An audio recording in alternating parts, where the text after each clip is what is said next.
Welcome to Uma TNPSC maths. Uma டிஎன்பிஎஸ்சியின் அன்பான உறவுகள் அனைவருக்கும் வணக்கம். நான் உங்கள் ரேணு. நம்ம இன்றைக்கி இந்த வீடியோவில் பார்க்க போகிற பாடம் 11th ஸ்டாண்டர்ட் வரலாறுலேருந்து பாடம் 6 தான் பார்க்க போகிறோம். மௌரியருக்கு பிந்தைய அரசியல் அமைப்பும் சமூகமும். ஸோ இந்த பாடத்தில் நம்ம தெரிஞ்சுக்க போகிற விஷயங்கள் என்னென்ன அப்படின்னா, இந்தோ கிரேக்க உறவுகளோட தொடக்கம் எப்படி இருந்தது, அதில் முக்கிய அரசர்கள் யார். இந்தோ கிரேக்கம் அப்படிங்கும்போது முதல்ல கிரேக்கர்கள் உள்ளே வருவாங்க. கிரேக்கர்கள் அப்படிங்கும்போது நமக்கு யார் ஞாபகத்துக்கு வருவாங்க? மாவீரர் அலெக்சாண்டர் தான் ஞாபகத்துக்கு வருவார். ஸோ அவர் நம்ம இந்தியாவை மீது படையெடுத்து பஞ்சாப் பகுதியை கைப்பற்றிட்டு அதை அவர்களோட மாகாண ஆளுநர்கள் கீழே ஒப்படைச்சிட்டு அவர் ரிட்டர்ன் போகும்போது பாபிலோனால் இறந்திருப்பார். ஸோ அவங்களோட மாகாண ஆளுநர்கள் மூலியமாக தான் பார்த்தீங்க அப்படின்னா அரசாங்கம் அப்படிங்கிறது இந்தோ கிரேக்க உறவுகள் ஆரம்பிக்கும். நமக்கு அரசு இந்த இந்தியருக்கும் கிரேக்கர்களுக்கும் உண்டான உறவு அங்கே தான் தொடக்கமே ஆரம்பிக்கும். ஸோ அடுத்ததாக பார்த்தீங்க அப்படின்னா சாகர், பார்த்தியர், குஷானர் இவர்களெல்லாம் பற்றி பார்க்க போகிறோம். சாகர், பார்த்தியர், குஷானர் அப்படிங்கிறது அந்த அளவுக்கு தேவையா அப்படின்னா, இப்போ நமக்கு ரீசெண்டான எக்ஸாமில் பார்த்தீங்க அப்படின்னா சாதவாகனர்களை பற்றி கேட்டிருப்பாங்க. நம்ம சாதவாகனர்களை பற்றி நம்ம பார்த்தீங்க அப்படின்னா தென்னிந்திய அரசுகள் அப்படிங்கிற ஒரு பாடத்தில் ஒரு சின்னதாக ஒரு லைன் மட்டும்தான் இருக்கும். சாதவாகனர்களுக்கு கீழே தான் பல்லவர்கள் ஆட்சி இருந்தது, அவங்களோட வீழ்ச்சிக்கு அப்புறம் தான் பல்லவர்களோட ஆட்சி தொடங்க ஆரம்பிச்சது அப்படிங்கிற மாதிரி தான் இருந்திருக்கும். ஸோ அது அப்படி ஒரு லைனை இருக்கும்போதே நமக்கு பார்த்தீங்க அப்படின்னா ரீசெண்ட் எக்ஸாமில் சாதவாகனர்களை பற்றி கொஸ்டினும் கேட்டிருப்பாங்க. ஸோ அப்படி பார்த்தோம் அப்படின்னா நமக்கு மௌரியரோட ஆட்சிக்கு பின்னாடி தான், மௌரியரோட வீழ்ச்சியிலேருந்து தான் பார்த்தீங்க அப்படின்னா குப்த பேரரசு எல்லாம் வந்திருக்கும். குப்தர்கள் பாடத்தில் பார்த்தீங்க அப்படின்னா சாகரை பற்றி பார்த்துருப்போம், குஷானர்கள் பற்றி பார்த்துருப்போம், சாதவாகனர்கள் பார்த்துருப்போம், எல்லாம் ஒரு லைனில் பார்த்துருப்போம். அதனால் இந்த பாடத்தில் அவர்களை பற்றி கொஞ்சம் விரிவாகவும் கொடுத்துருப்பாங்க. அதுக்காகவும் நம்ம இந்த பாடத்தில் இவங்களை பற்றி தெரிஞ்சுக்கிறதுக்காகவும் இதை நம்ம பார்க்கணும். அதே போல் தமிழக அரசாட்சிகள் அப்படிங்கும்போது சாதவாகனர்கள் இந்த தமிழக அரசாட்சிகள் அப்படிங்கிற அந்த பகுதியில் வருவாங்க. பெரிய அளவில் கொடுத்துருக்க மாட்டாங்க. அவங்களோட அரசாட்சி எங்கே நிறுவப்பட்டுச்சு அப்படிங்கிறத கொடுத்துருப்பாங்க. அது போலவே நமக்கு பார்த்தீங்க அப்படின்னா சேர சோழ பாண்டியர்களோட தலைநகரம் எங்கே இருந்தது அப்படிங்கிறதையும் கொடுத்துருப்பாங்க. அடுத்ததாக இறுதியாக பார்த்தீங்க அப்படின்னா நம்மளோட வணிகம், கடல் வணிகம் அப்படிங்கிறது நம்ம தமிழில் கூட படிச்சிருப்போம் கடல் வணிகத்தை பற்றி. ஸோ அது பார்த்தீங்க அப்படின்னா இங்கே தமிழகத்துக்கும் ரோமுக்கு இடையிலான வணிகம் எப்படி இருந்தது அப்படிங்கிறதையும் கொஞ்சம் விரிவாகவே இந்த பாடத்தை கொடுத்துருப்பாங்க. ஸோ அதுக்காகவும் நம்ம இந்த பாடத்தை பார்க்கணும். அதே மாதிரி இந்த பாடத்தை பார்க்கும்போது பார்த்தீங்க அப்படின்னா நமக்கு இந்த பேரெல்லாம் அரசர்களோட, அதாவது வெளிநாட்டு அரசர் கிரேக்கம் அப்படிங்கும்போது வெளிநாடு இல்லையா. ஸோ அந்த பேரெல்லாம் பார்த்தீங்க அப்படின்னா கொஞ்சம் கடியாக இருக்கும். மற்றபடி நம்ம எப்படி இருந்தாலும் இந்த பாடத்தை ஸ்கிப் பண்ண முடியாது. கண்டிப்பாக எக்ஸாமில் ஏதாவது ஒரு இடத்துல நமக்கு குப்தர்கள் பற்றி கேட்கும் போதே சாகர்களை உள்ள விடலாம், குஷானர்களை உள்ள விட்டு கேட்கலாம். சரியானது ஏதாவது, தவறானது ஏதாவது, இணையை தேர்ந்தெடுங்க அப்படிங்கிற மாதிரி ஏதாவது ஒன்று கொடுக்கறதுக்கு வாய்ப்பு இருக்குது. ஸோ அதனால் நம்ம இந்த பாடத்தை ஸ்கிப் பண்ணவும் முடியாது. அதனாலேயே நம்ம இந்த பாடத்தை பார்க்க வேண்டியதாக இருக்குது. இந்த பாடத்தில் நம்ம முதல்ல பார்க்க போகிறது என்ன அப்படின்னா, இந்த பாடத்தோட அறிமுகத்தில் என்ன கொடுத்துருக்காங்க அப்படின்னா, அறிமுகம். அசோகரோட மரணத்துக்கு பின்னாடி மௌரிய பேரரசு வீழ்ச்சி அடைஞ்சது. இதுவே நமக்கு ஒரு ப்ரீவியஸ் இயர் கொஸ்டினில் கேட்கப்பட்ட ஒரு கேள்வி தான். மௌரிய பேரரசு ஏன் வீழ்ச்சி அடைஞ்சது அப்படிங்கிறத ஒரு கேள்வியாக கேட்டிருப்பாங்க. அது காரணம் என்ன அப்படின்னா அசோகரோட அகிம்சை கொள்கை தான். அகிம்சை கொள்கை அப்படிங்கிறது இராணுவம் வலிமை இழக்க செஞ்சதுனால அங்கே மௌரிய பேரரசு வீழ்ச்சி அடைய ஆரம்பிச்சிருச்சு அப்படிங்கிற மாதிரி நமக்கு கொஸ்டின் கொடுத்துருப்பாங்க. ஸோ இதுக்காகவே நாம் இந்த பாடத்தை பார்க்க வேண்டியதாக இருக்குது. இந்த பாடத்தை பார்த்தீங்க அப்படின்னா குப்தர் அளவுக்கு முகலாயர் அளவுக்கு இம்பார்ட்டன்ஸ் இருக்கா அப்படின்னா அந்த அளவுக்கு இருக்காது. இருந்தாலும் இதை ஸ்கிப் பண்ண முடியாது. இந்த அவாய்ட் பண்ணிவிட்டு இந்த பாடத்தை விட்டுட்டு நம்ம வேறு போகவும் முடியாது. அசோகரோட மரணத்துக்கு பின்னாடி மௌரியரோட பேரரசு வீழ்ச்சி அடைய ஆரம்பித்தது. இதுக்கப்புறமா தொடர்ந்து அந்த 4 நூற்றாண்டுகள் அப்படிங்கும்போது இந்தியாவோட சில பகுதிகளில் வெளிநாட்டவர்கள் ஆட்சி பண்ண ஆரம்பிச்சிட்டாங்க. யார் அப்படின்னு பார்த்தோம்னா மேற்காசியாவில் இருந்தும் மத்திய ஆசியாவில் இருந்தும் இந்தோ கிரேக்கர், சாகர், குஷானர் இவங்க எல்லாருமே இந்தியாவை ஆக்கிரமிப்பு பண்ண ஆரம்பிச்சிட்டாங்க. இவங்க பார்த்தீங்க அப்படின்னா இந்தியாவோட பெரும் பகுதிகளில் தங்களோட ஆட்சியை நிறுவவும் ஆரம்பிச்சிட்டாங்க. இந்தியாவை பார்த்தீங்க அப்படின்னா அதுக்கப்புறமா வணிக தொடர்பாக எந்தெந்த நாடுகளோடு இருந்தது அப்படிங்கிறதையும் குறிப்பிட்டு சொல்லியிருப்பாங்க. மத்திய ஆசியா, சீனா, மத்திய தரைக்கடல் இந்த நாடுகளோட வணிக தொடர்பும் இந்தியா மேற்கொண்டதாக சொல்லப்பட்டிருக்கு. அதன் மூலமாக நமக்கு என்ன நடக்கும், சர்வதேச அளவில் நமக்கு கலாச்சாரம் அப்படிங்கிறது மாற ஆரம்பிக்கும். நமக்கு இந்தியாவோட கலாச்சாரம் அப்படிங்கிறது சர்வதேச அளவில் இணைய ஆரம்பிக்கும். இங்கேருந்தெல்லாம் வராங்க இல்லையா, மத்திய ஆசியா, சீனா, மத்திய தரைக்கடல் இந்த பகுதிகளிலிருந்து வாணிகம் பண்ணும்போது நம்ம ஊர் விட்டு ஊர் போனாவே நமக்கு இந்த ஸ்லாங் மாறும், சாப்பாடு மாறும், கலாச்சாரம் மாறும், சடங்கு சம்பிரதாயம் மாறும். ஸோ இப்போ ஒரு நாடுலேருந்தே இங்கே வணிகம் பண்ண வராங்க, இல்லை போர் தொடுக்கிறாங்க, இங்கே வந்து அவங்களோட நிர்வாகம் இருக்குது அப்படிங்கும்போது கண்டிப்பாக அந்த கலாச்சாரம் அப்படிங்கிறது இங்கே அவங்களோட கலாச்சாரம் இங்கே இருக்கும். ஸோ அதன் மூலிமா நம்ம இந்தியாவில் பார்த்திங்க அப்படின்னா சர்வதேச அளவில் அந்த கலாச்சாரம் அப்படிங்கிறது இணைய ஆரம்பிக்குது. இதுதான் நமக்கு அறிமுகத்தில் கொடுக்கப்பட்டிருக்கு. அடுத்ததாக பார்த்தீங்க அப்படின்னா இந்தோ கிரேக்க உறவுகளோட தொடக்கம் எப்படி இருந்தது அப்படிங்கிறத பார்க்க போகிறோம். கிரேக்கம் அப்படிங்கும்போது நமக்கு அலெக்சாண்டர் தான். ஸோ மாவீரர் அலெக்சாண்டர் பார்த்தீங்க அப்படின்னா இந்தியாவை கிமு அதெல்லாம் பார்த்திங்க அப்படின்னா நமக்கு கிமு பொதுவான ஆண்டுக்கு முன்னுன்னு சொல்லுவோம் 327 to 325 காலத்தில் படையெடுக்கிறாரு. படையெடுக்கும் போது வடமேற்கு இந்தியாவை மேலே படையெடுத்து பஞ்சாப் பகுதியை கைப்பற்றுறாரு முதல்ல. அடுத்ததாக பார்த்தீங்க அப்படின்னா அதிலிருந்து தான் பஞ்சாப் பகுதியை அவர் கைப்பற்றினதுலேருந்து தான் நமக்கு இந்தியாவுக்கும் கிரேக்கத்துக்குமான தொடர்போட தொடக்கமே அங்கேருந்து தான் ஆரம்பிக்குது. அவர் பஞ்சாப் பகுதியை கைப்பற்றதுலேருந்து தான் நமக்கு கிரேக்க தொடர்பு இந்தியாவுக்கு ஏற்படுது. அலெக்சாண்டர் அந்த பகுதியை கைப்பற்றினதுக்கப்புறமா திரும்ப மேற்கு நோக்கி, அதாவது அவரோட நாட்டுக்கே திரும்பி போகும்போது அவர் வென்ற பகுதிகள்லாம் இருக்கு இல்லையா, அந்தந்த பகுதிகளை பார்த்தீங்க அப்படின்னா அவரோட மாகாண ஆளுநர்களாக இருக்கக்கூடியவங்கக்கிட்ட கூப்பிட்டு கொடுத்துட்டு போகிறாரு.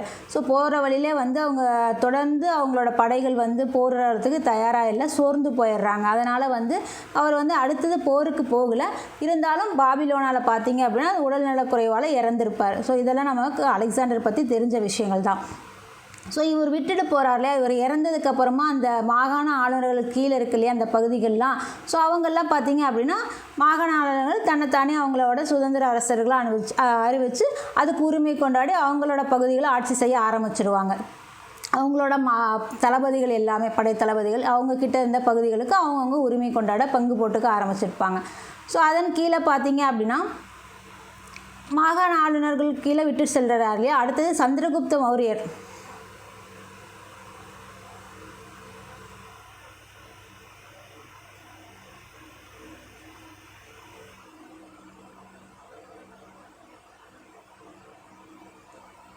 அடுத்தது பார்த்திங்கன்னா இங்கே நம்ம இந்தியாவில் சந்திரகுப்த மௌரியரோட ஆரம்ப படையெடுப்புகளில் ஒன்று தான் இந்த அயல்நாட்டு ஆட்சியாளர்களுக்கு எதிரானது.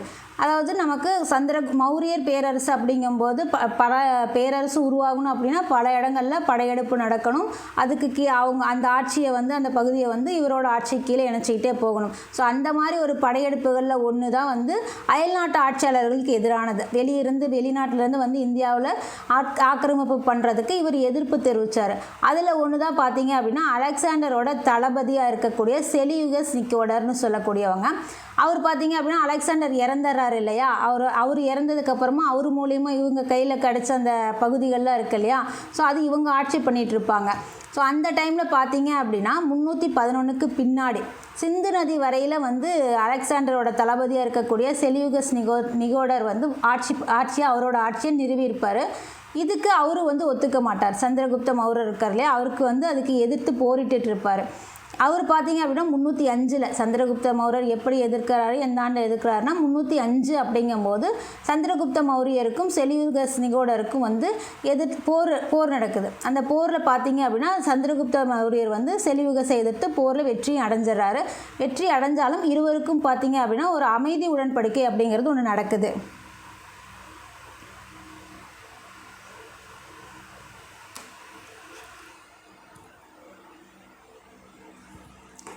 311க்கு பின்னாடி அலெக்சாண்டரோட தளபதி வந்து சிந்து நதி வரைக்குமே ஆட்சியை நிறுவுறாரு. 305 அப்படிங்கும்போது சந்திரகுப்த மௌரியர் வந்து அவரை எதிர்த்து போரிட்டு வெற்றி அடைகிறாரு. வெற்றி அடைஞ்சாலுமே அவங்க இருவருக்கும் இடையில் ஒரு அமைதி உடன்படிக்கை நடக்குது. இந்த அமைதி உடன்படிக்கை மூலயமா தான் நமக்கு இந்தோ கிரேக்க உறவு அப்படிங்கிறது ஒன்று ஏற்படுது. ஸோ எப்படி அது ஏற்படுது அப்படின்னா சிந்து வரையிலான நிலப்பரப்பை வந்து அவர் கைப்பற்றின பகுதி இருக்கு இல்லையா, அது எல்லாத்தையுமே பார்த்தீங்க அப்படின்னா சந்திரகுப்த மௌரியருக்கு கொடுத்துட்றாரு. கொடுத்துட்டு அதுக்கு பதிலாக என்ன வாங்கிக்கிறாரு அப்படின்னா 500 போர் யானைகளை வாங்கிக்கிறாரு.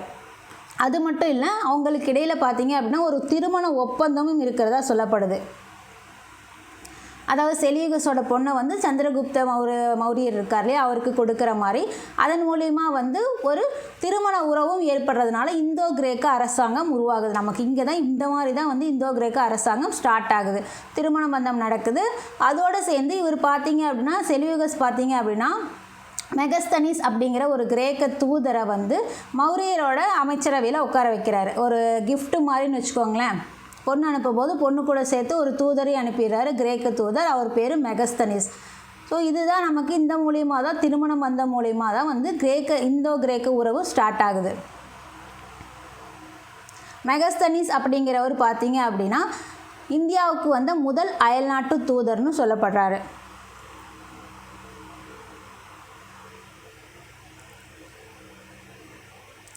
அடுத்ததாக பார்த்தீங்க அப்படின்னா சந்திரகுப்த மௌரியருக்கு அடுத்தது யார்? அவரோட மகன் அப்படிங்கும்போது அவரும் வந்து மேற்காசிய கிரேக்க அரசுகளோட நட்புறவை தான் வச்சு ஃப்ரெண்ட்ஷிப் தான் மெயின்டைன் பண்ணுறாரு. அவர் பார்த்தீங்க அப்படின்னா அங்கே மட்டும் ஃப்ரெண்ட்ஷிப் மெயின்டைன் பண்ணல, எகிப்தோட 2வது தாலமி இருக்கார் இல்லையா, ஸோ அவங்களோட தூதர்களும் அவர் பிந்துசாரரோட டைமில் இந்தியாவுக்கு வராங்க. அதே போல் சிரியாவோட ஆன்டியோகஸ் அவங்களோட கடித போக்குவரத்தும் பிந்துசாரரோட இருக்குது. அதே மாதிரி பார்த்தீங்க அப்படின்னா இவருக்கு அப்புறமா பிந்துசாரருக்கு அப்புறமா அவரது மகன் அசோகர், அவரும் வந்து கிரேக்க அரசுகளோட நட்புறவோட தான் இருக்கிறாரு. நமக்கு இந்தோ கிரேக்க உறவு அப்படியே கண்டினியூ ஆகிட்டே தான் இருக்குது. சந்திரகுப்த மௌரியரால் வந்தது அப்படியே கண்டினியூ ஆகிட்டு தான் இருக்குது.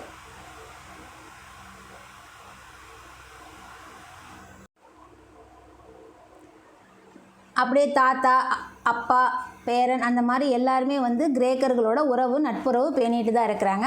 ஸோ அதே வரிசையில் அசோகரும் பார்த்தீங்க அப்படின்னா நட்புறவை ஸ்டார்ட் பண்ணுறாரு.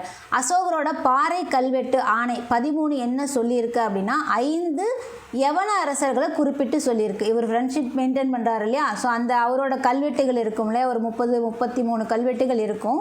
ஸோ அதில் பார்த்தீங்க அப்படின்னா 13வது கல்வெட்டில் என்ன குறிப்பிடப்பட்டிருக்கு அப்படின்னா ஒரு 5 யவன அரசர்களை குறிப்பிட்டு சொல்லியிருக்காங்க. யார் அப்படிங்கிறத நம்ம இங்கே பார்க்கலாம். ஒன்று சிரியாவோட 2வது ஆன்டியோகஸ் தியோஸ். ஸோ இந்த பேரெல்லாம் பார்த்திங்கன்னா தான் கொஞ்சம் எரிச்சல் வர மாதிரி இருக்கும், ஏன்னா நமக்கு புரியாது. ராஜேந்திர சோழன், ராஜராஜ சோழன் இந்த மாதிரினா நமக்கு ஈஸியாக புரியும், இதுதான் வந்து கொஞ்சம் இதாக இருக்கும். சிரியாவோட 2வது ஆன்டியோகஸ் தியோஸ், எகிப்தோட 2வது தாலமி பிலடெல்பஸ், மாசிடோனியாவோட ஆன்டிகோனஸ், சைரனோட மகஸ், கொரிந்தோட அலெக்சாண்டர். ஸோ இதெல்லாமே வந்து அவரோட ஆணையில் குறிப்பிடப்பட்டிருக்கிற 5 யவன அரசர்கள். ஸோ யவனம் அப்படிங்கிற இந்த சொல் பார்த்தீங்க அப்படின்னா யாரை இந்தியாவில் குறிப்பிட்டு சொல்கிறாங்க அப்படின்னா கிரேக்கர்களை தான் சொல்கிறாங்க. இந்தியாவில் யவனம் அப்படின்னு சொன்னால் யாரை சொல்கிறாங்க அப்படின்னு அர்த்தம்னா கிரேக்கர்களை பற்றி சொல்கிறது. இந்த யவனம் அப்படிங்கிற சொல் எங்கேருந்து வந்தது அப்படின்னா பாரசீக மொழியில் கிரேக்கர்களை குறிக்கக்கூடிய யயூனா அப்படிங்கிற சொல்லிலிருந்து தான் இந்த யவனா அப்படிங்கிற சொல் வந்திருக்கு. இந்தியாவில் இதோட பொருள் அப்படிங்கிறது கிரேக்கர்களை குறிக்கிறது. கிரேக்கர்கள் அப்படிங்கும்போது கலப்பின மக்கள் உள்பட கிரேக்கத்தில் பிறப்பிடமாக கொண்ட அனைவரையும் குறிப்பிடக்கூடிய சொல். அதே மாதிரி சில சமயங்களில் இது வந்து பொனிஷியர்களையும் குறிப்பிடக்கூடிய சொல்லாகவும் இருக்குது இந்த யவனா அப்படிங்கிறது அல்லது யோனான்னு சொல்லலாம். இது ஒரு பாரசீக மொழி. ஸோ நாம் வந்து இந்தியாவில் அவங்கள எப்படி சொல்லுவோம், கிரேக்கர்கள்னு சொல்கிறதுக்கு பதிலாக யவனர்கள்னு சொல்லுவோம். ஒரு சில நேரங்களில் பார்த்தீங்க அப்படின்னா பொனிஷியர்களையும் கூட நம்ம யவனா அப்படிங்கிற மாதிரி தான் சொல்லியிருக்கோம் இந்தியாவில்.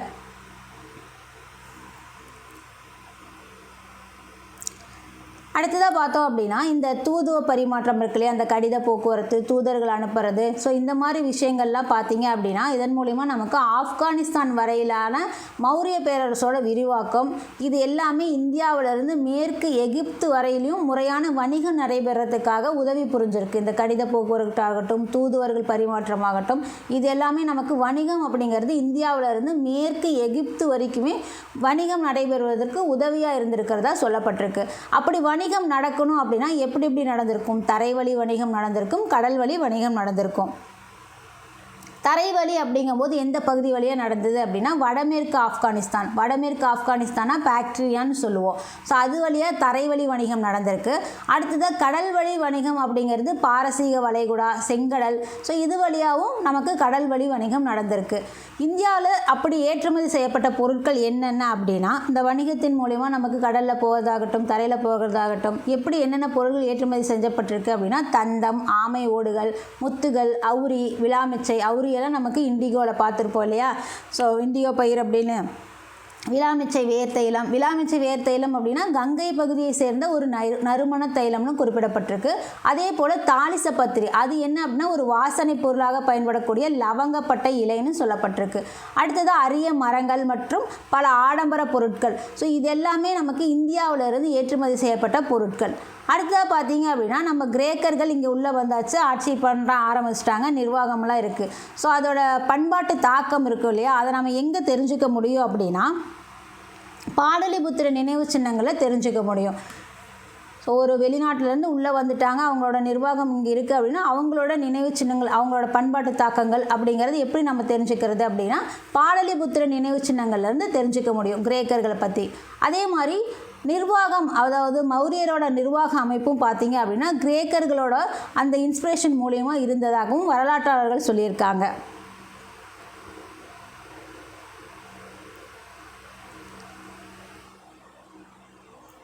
நினைவு சின்னங்கள், அதாவது கிரேக்கர்களோட பண்பாட்டு தாக்கம் வந்து பாடலிபுத்திர நினைவு சின்னங்களை தெரிஞ்சுக்க முடியும். நிர்வாக முறைகள் பார்த்தீங்க அப்படின்னா மௌரியரோட நிர்வாக அமைப்பே அதோட தாக்கத்தினால தான் இருக்கிற மாதிரியும் நமக்கு சொல்லப்பட்டிருக்கு. அடுத்ததாக பார்த்தீங்க அப்படின்னா இந்தோ கிரேக்க அரசர்கள். ஸோ நமக்கு திருமண பந்தம் மூலயமா உறவு ஏற்பட்டுருச்சு. அப்படி இந்தோ கிரேக்க அரசர்கள் யார் முதல் அரசர் அப்படிங்கிறத பார்க்கலாம். வடக்கு ஆப்கானிஸ்தான், இதை நாம் என்ன சொல்லுவோம், வடக்கு ஆப்கானிஸ்தானை தான் நம்ம பாக்ட்ரியான்னு சொல்லுவோம். ஸோ வடக்கு ஆப்கானிஸ்தானில் தொடங்கி சிரியா வரையிலும் விரிந்திருந்த செலுசிய பேரரசு, இது வந்து பொதுவான ஆண்டுக்கு முன்னாடி 250 அப்படிங்கிறதுக்கு அப்புறமா சிதைய ஆரம்பிச்சிருச்சு. 250 249. ஸோ நமக்கு கிமு அப்படிங்கும்போது இயர்ஸ் வந்து பேக்கில் வரும் அப்படிங்கிறது நல்லாவே தெரியும். அப்படி பார்க்கும்போது 250க்கு பின்னாடி அப்படியே வந்து செலுசிய பேரரசு சிதைவடைய ஆரம்பிச்சிருச்சு. செலுசிய பேரரசு அப்படிங்கிறது யாரோட அப்படின்னா நம்ம தளபதி செலியூகஸ் நிகோடர்னு பார்த்தோம் இல்லையா, அலெக்சாண்டரோட தளபதி. ஸோ அவர் மூலியமாக தானே கிரேக்க உறவு உள்ளே வருது, திருமண பந்தம் ஏற்படுது. சந்திரகுப்த மௌரியருக்கு அவரோட பொண்ணை தானே கொடுக்குறாரு. ஸோ அவரோட ஆட்சி தான் பார்த்தீங்க அப்படின்னா செலுசிய பேரரசுன்னு சொல்லுவோம். ஸோ அதுதான் வந்து 250க்கு அப்புறமா வந்து சிதைய ஆரம்பிக்குது. அந்த டைமில் பாக்ட்ரியாவோட ஆளுநராக இருக்கக்கூடிய டியோடோடஸ் அவர் என்ன பண்ணுறாங்க அப்படின்னா இங்கே வந்து செலுசிய பேரரசோட ஆட்சி வந்து குறைஞ்சிக்கிட்டே இருக்கிறதுனால செலுசிய பேரரசோட அரசராக இருக்கக்கூடிய அந்த டைமில் அரசராக இருக்கக்கூடிய 2ஆம் ஆன்டியோகஸை எதிர்த்து கிளர்ச்சி பண்ணி பாக்ட்ரியாவை தனக்கு சொந்தமாக்கிக்கிறார். அதாவது வடக்கு ஆப்கானிஸ்தானோட சுதந்திர அரசராக ஆயிடுறாரு. யார் அப்படின்னா டியோடோடஸ் அப்படிங்கிறவர். டியோடோடஸ் யாரை எதிர்த்து போரிடுறாரு, செலுசிய பேரரசரை எடுத்து போரிடுறாரு. 2ஆம் ஆன்டியோகஸை எடுத்து போரிடுறாரு.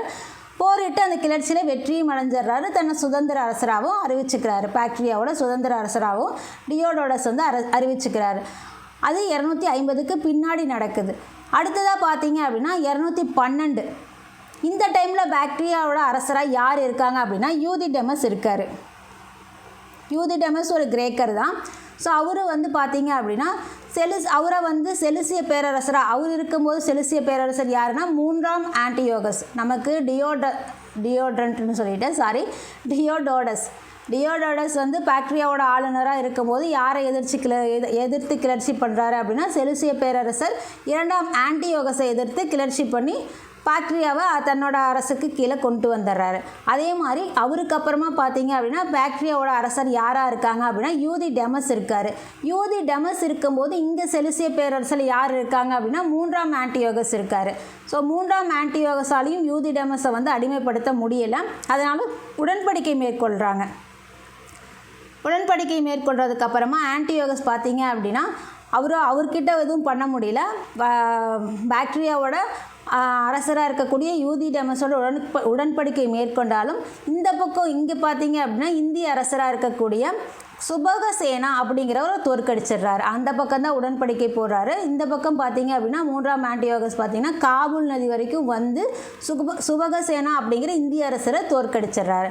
ஸோ இதுதான் நமக்கு இந்தோ கிரேக்க அரசர்களை மெயினாக முதல்ல பார்க்குற ஒரு விஷயம்.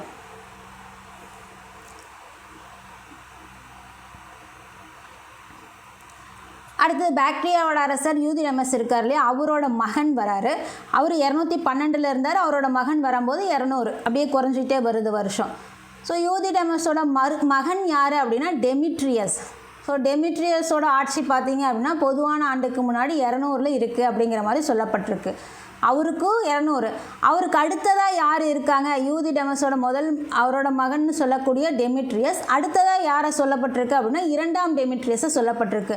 இந்த 2ஆம் டெமிட்ரியஸ் தான் நமக்கு தெரிஞ்சு அறியப்பட்ட முதல் இந்தோ கிரேக்க அரசர்னு குறிப்பிடப்பட்டிருக்கு.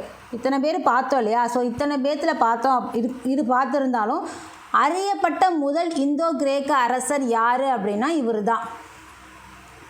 நமக்கு செலுசிய பேரரசர் அதாவது நிக்கோடர் சந்திரகுப்த மௌரியருக்கு பொண்ணை கொடுத்தோன்னுமே இங்கே உறவுகள் ஸ்டார்ட் ஆகுது. இருந்தாலும் நமக்கு இங்கே சொல்லப்பட்டிருக்கிறது யார் அறியப்பட்ட முதல் இந்தோ கிரேக்க அரசர்னு யாரை சொல்கிறோம் அப்படின்னா 2ஆம் டெமிட்ரியஸை தான் சொல்லியிருக்காங்க. எப்போ அவரோட காலம்னு பார்த்தீங்கன்னா கிமு 175, அதாவது பொதுவான ஆண்டுக்கு முன்னாடி 175 சொல்லப்பட்டிருக்கு 2ஆம் டெமிட்ரியஸ்.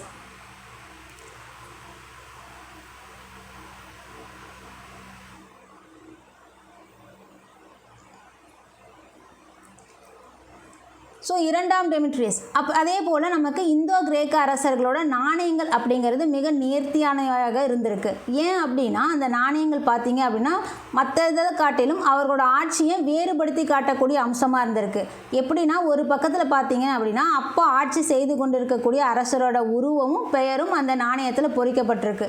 இதன் மூலிமா தான் அவங்களோட நாணயங்கள் அப்படிங்கிறது வேறுபடுத்தி காட்டக்கூடிய அம்சமாகவும் இருந்திருக்கு. மிகவும் நேர்த்தியாகவும் அந்த நாணயங்கள் இருந்திருக்கு. இந்த நாணயங்கள் பார்த்தீங்க அப்படின்னா கிரேக்க வெள்ளி நாணய பாணியில் இருந்திருக்கு. இந்தோ கிரேக்கர்களாக இருந்திருந்தாலும் அந்த நாணயங்கள் எதை பேஸ் பண்ணியிருக்கு அப்படின்னா கிரேக்க வெள்ளி நாணய பாணியில் வடிவமைக்கப்பட்டிருக்கு.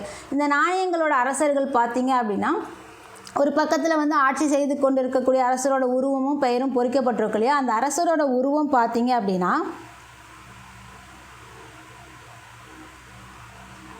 அந்த அரசரோட உருவம் பார்த்தோம் அப்படின்னா அந்த தலைக்கவசம், முக வடிவம், உடல் கூறு எல்லாமே தெளிவாக தெரியுது. நமக்கே இந்த இமேஜில் தெரியும். ஸோ அந்த அளவுக்கு தெளிவாக தெரியக்கூடிய அளவுக்கு நேர்த்தியானவைகளாக இருந்திருக்கு.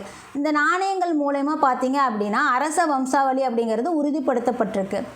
அதுபோக நமக்கு யவனர்கள் பார்த்தீங்க அப்படின்னா அயோத்தி மற்றும் மகதம் மீது படையெடுப்பு நடத்துகிறாங்க. கிரேக்கர்கள் தான். யவனர்கள்னால் நம்ம என்ன சொல்லுவோம், கிரேக்கர்கள்னு சொல்லுவோம். ஸோ அவங்க பார்த்தீங்க அப்படின்னா அடுத்தது பார்த்தீங்கன்னா அயோத்தியும் சாகிதம்னு சொல்லக்கூடிய அயோத்தியும் மற்றும் மகதத்தை மீதும் படையெடுப்பு நடத்துகிறாங்க.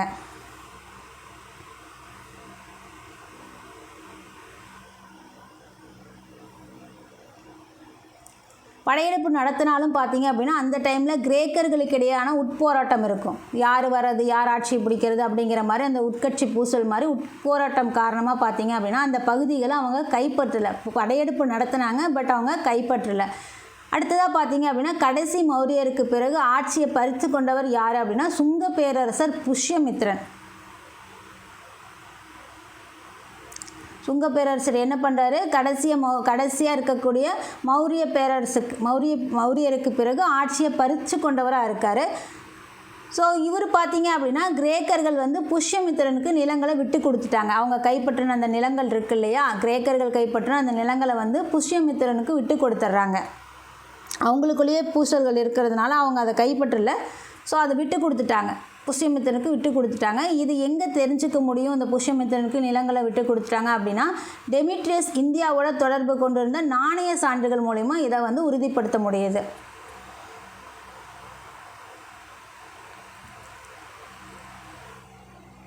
டெமிட்ரியஸோட நாணயங்கள் பார்த்தீங்க அப்படின்னா சதுர வடிவிலும் இரு மொழிகளிலும் பொறிக்கப்பட்டிருக்கு. என்ன மொழி அப்படின்னா கிரேக்கம் அண்டு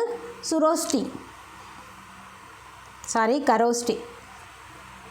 இந்த டெமிட்ரியஸோட நாணயங்கள் பார்த்தீங்க அப்படின்னா சதுர வடிவிலையும் இரு மொழிகள்லையும் இருந்திருக்கு. அந்த இரு மொழிகள் என்ன அப்படின்னா கிரேக்கமும் கரோஸ்டியும். அந்த கரோஸ்டி மொழி அப்படிங்கிறது வடமேற்கு பாகிஸ்தானில் பயன்படுத்தக்கூடிய உள்ளூர் மொழி. ஸோ இந்த மொழியில் தான் பார்த்தீங்க அப்படின்னா அந்த நாணயங்கள் பொறிக்கப்பட்டிருக்கு. பாக்டீரியா பார்த்தீங்க அப்படின்னா சுமார் 165 பொதுவான ஆண்டுக்கு முன்னாடி 165 யார் கைப்பற்றிடுறாங்க, யார் கைக்கு போயிடுது அப்படின்னா பார்த்தியர் மற்றும் சாகர்கள் கைக்கு போயிடுது.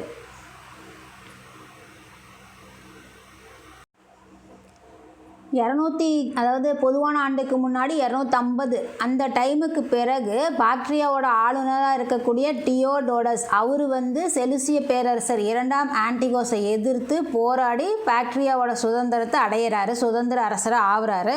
அது எப்போ முடிவுக்கு வருது, யார் கைக்கு போகுது அப்படின்னா 165 பொதுவான ஆண்டுக்கு முன்னாடி 165 அப்படிங்கும்போது அந்த பாக்டீரியா அப்படிங்கிறது யார் கைக்கு போயிடுது, பார்த்தியர் மற்றும் சாகர்களோட வசமாயிடுது. பாக்டீரியா அப்படிங்கிறது நம்ம எதை சொல்லுவோம், வடக்கு ஆப்கானிஸ்தானை சொல்லுவோம்.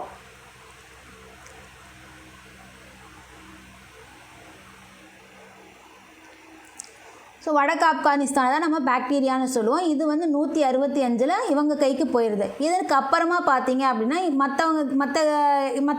அதாவது மத்திய மற்றும் தெற்கு ஆப்கானிஸ்தான், வடமேற்கு இந்தியா பகுதிகளோட யவனர்களோட ஆட்சி தொடருது. இங்கே போயிடுச்சு. இருந்தாலும் பார்த்தீங்க அப்படின்னா மத்திய மற்றும் தெற்கு ஆப்கானிஸ்தானில், வடக்கு ஆப்கானிஸ்தான் தான் போயிடுச்சு. பட் இந்த பகுதியெல்லாம் பார்த்தீங்க அப்படின்னா யவனர்களோட ஆட்சி தொடர்ந்து நடக்குது. அந்த ஆட்சி நடந்தாலும் கிரேக்கர்களிடையான ஆட்சி போட்டிகள் வந்து குழப்பமாகவே தான் இருக்குது. 30க்கும் மேற்பட்ட கிரேக்க அரசர்கள்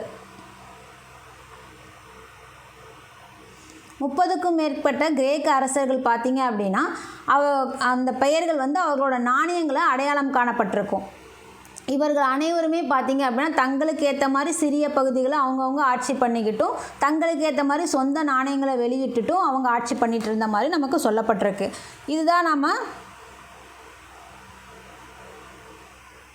வடக்கு ஆப்கானிஸ்தான் பாக்டீரியான்னு சொல்லப்படக்கூடிய அந்த பகுதியில் ஆட்சி பண்ணக்கூடியவர்களை பற்றி தெரிஞ்சுக்கிட்ட விஷயம். அடுத்ததாக பார்த்தீங்க அப்படின்னா மினாண்டர். இந்தோ கிரேக்க அரசர்களில் முக்கியமானவங்க யார், முதலாளி யார் அப்படிங்கிறத பார்த்தோம். அடுத்ததாக நம்ம யாரை பார்க்க போகிறோம் அப்படின்னா மினாண்டரை பார்க்க போகிறோம். மினாண்டர் அப்படிங்கிறவரும் நன்கு அறியப்பட்ட இந்தோ கிரேக்க அரசர் தான். இவரோட ஆட்சி காலம் அப்படிங்கும்போது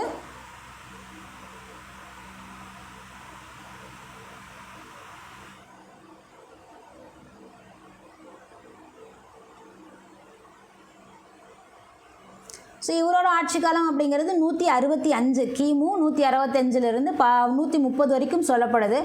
இவரோட ஆட்சி பகுதி எதை சொல்லலாம்னா காபூல், சிந்து சமவெளி முதல் மேற்கு உத்தரப்பிரதேசம் வரைக்கும் மினாண்டரோட ஆட்சி பகுதி. இந்தோ கிரேக்க அரசர்களை நன்கு அறியப்பட்டவர் இவர்.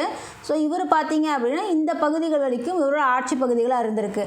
இவரது நாணயங்கள்லையும் பார்த்தீங்க அப்படின்னா அவர் இவரோட நாணயங்கள்லையும் இவரை பற்றி ஒரு பெரிய விஷயமாக சொல்லியிருப்பாங்க. என்னென்னா மாபெரும் வீரதீரர் பொருந்திய படையெடுப்பாளராக வந்து சொல்லப்பட்டிருக்கும். ஆனால் பார்த்தா அப்படி இல்லை அப்படிங்கிற மாதிரி சொல்லியிருக்காங்க. நாணயங்கள் இருக்கிற மாதிரி இவர் இல்லை அப்படிங்கிற மாதிரி சொல்லப்பட்டிருக்கு.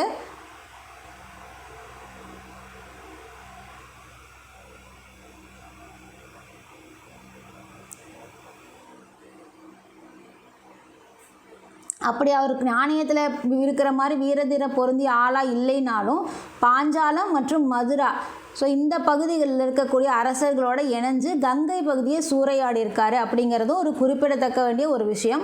அது அடுத்ததாக பார்த்தீங்க அப்படின்னா கலிங்க அரசர் காரவேலன்.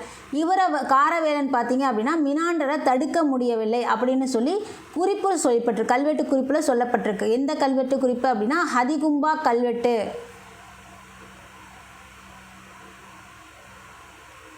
மினாண்டரை யாரால் தடுத்து நிறுத்த முடியல. அவர் வீரதீர பொருந்தியவர்னு சொல்லியிருந்தாலும், அது மாதிரி நாணயங்களை சொல்லியிருந்தாலும் அந்த மாதிரி தெரியலன்னு சொல்லியிருக்காங்க. அதே போல் பாஞ்சாலம் மற்றும் மதுரா அரசர்களோடு இணைஞ்சு கங்கை பகுதியை கைப்பற்றினார், சூறையாடினார்னு சொல்லப்பட்டிருக்கு. இவரை வந்து கலிங்க அரசர் காரவேலன் பார்த்தீங்க அப்படின்னா தடுக்கவே முடியல அப்படின்னு சொல்லியிருக்காங்க. இதெல்லாம் எங்கே சொல்லியிருக்காங்க அப்படின்னா அதிகும்பா கல்வெட்டில் சொல்லப்பட்டிருக்கு. அடுத்ததாக பார்த்தோம் அப்படின்னா பாடலிபுத்திரத்தை தாக்கிய பின்னாடி பாடலிபுத்திரத்தை தாக்கினதுக்கு அப்புறமா மினாண்டர் பார்த்தீங்க அப்படின்னா அவர் நகரை கைப்பற்ற ஆட்சி செய்யவில்லை, அதாவது பின்வாங்கிட்டார். அவருக்கு அவரோட இதில் வந்து வெற்றி அடைஞ்சாலும் அந்த பகுதியை வந்து அவரோட ஆட்சி கீழே இணைச்சிக்கல, பின்வாங்கிட்டார் அப்படின்னு சொல்லப்பட்டிருக்கு. எப்போது பாடலிபுத்திரத்தை தாக்கினதுக்கு அப்புறமா அவரது நாணயங்களில் அவரை பற்றி என்ன சொல்லப்பட்டிருக்கு அப்படின்னா அரசன், இரட்சகர், மீட்பர் இந்த மாதிரி குறிப்பிடப்பட்டிருக்கு. ஆனாலும் மாபெரும் வீரர் அல்ல அப்படிங்கிறதையும் மென்ஷன் பண்ணி சொல்லியிருக்காங்க. இத்தனை விஷயங்கள் பண்ணியிருக்காங்க, இருந்தாலும் மாபெரும் வீரர் அல்ல அப்படிங்கிறதையும் சொல்லியிருக்காங்க. அடுத்ததாக மிலிந்த பன்கானா மிலிந்தாவின் வினாக்கள் அப்படிங்கிறது. இது மிலிந்த பன்கா பார்த்தீங்க அப்படின்னா பௌத்த பிரதியில் மினாண்டர் ஒரு பெருமைக்குரிய தலைவராக அறியப்படுகிறார். இவரை பற்றி அப்படியும் சொல்கிறாங்க, இப்படியும் சொல்கிறாங்க. பெருமைக்குரிய தலைவர், ஆனால் மாபெரும் வீரர் கிடையாது. மினாண்டர் பார்த்தீங்க அப்படின்னா பௌத்தத்தை குறித்து ஒருத்தர்கிட்ட கொஸ்டின் பண்ணுறாரு. யார் அப்படின்னா பௌத்த ஆசிரியராக இருக்கக்கூடிய பண்டிதராக இருக்கக்கூடிய நாகசேனர். ஆசிரியர் நாகசேனர் இடத்துல பார்த்தீங்க அப்படின்னா மினாண்டர் வந்து பௌத்தம் குறித்து விவாதிக்கிறாரு. பின்னர் தான் பார்த்தீங்க அப்படின்னா பௌத்த மதத்தை ஏற்றுக்கிட்டு ஊக்குவிக்க ஆரம்பிக்கிறாரு.